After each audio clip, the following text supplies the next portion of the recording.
కాంగ్రెస్ నేతలు నీచ స్థాయికి దిగజారి జుగుప్సాకరంగా వ్యవహరిస్తూ మాజీ మంత్రి హరీష్ రావు వ్యక్తిత్వాన్ని దెబ్బతీసేలా మాట్లాడుతున్నారని బీఆర్ఎస్ ప్రధాన కార్యదర్శి ఆర్ఎస్ ప్రవీణ్ కుమార్ మండిపడ్డారు.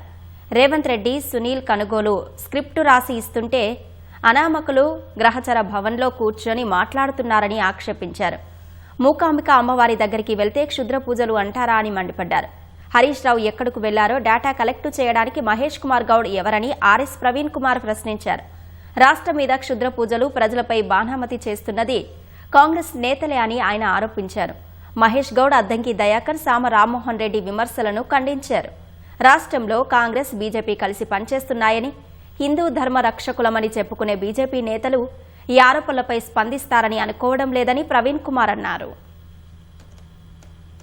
కాంగ్రెస్ నాయకుల కుట్రలు, జుగుప్సాకరమైన ప్రవర్తన, ఎంతటి నీచ స్థాయికైనా దిగజారి మాట్లాడతాము అన్న భావన ఏదైతే ఉందో దాన్ని గురించి ప్రజలకు చెప్పాల్సిన అవసరం ఈరోజు బీఆర్ఎస్ పార్టీకి ఉంది. హరీష్ రావు గారు తన జన్మదినం సందర్భంగా రకరకాల దేవుళ్లకు మొక్కుకున్నారు. వారు క్షుద్ర పూజలు కూడా చేశారు అని చెప్పి వారు చాలా తీవ్రమైన ఆరోపణలు చేశారు. మీరు అర్జెంటుగా హిందూ సమాజానికి క్షమాపణ చెప్పండి. గాంధీ భవన్ నుంచి మాట్లాడుతున్నాం, ఆ పేరు తీసేయండి, గ్రహాచార భవన్ అని పెట్టండి. దానికి ఈ పేరు మహేష్ కుమార్ గౌడ్ నుంచి మాంత్రిక కుమార్ గౌడ్ అని పెట్టుకో. చట్టానికి లోబడి మీకు లీగల్ నోటీస్ ఇచ్చిండు. మా దగ్గర అన్ని ఆధారాలు ఉన్నాయి. లీగల్ నోటీస్ కు రిప్లై ఇవ్వు. ఎందుకు భయపడుతున్నావు?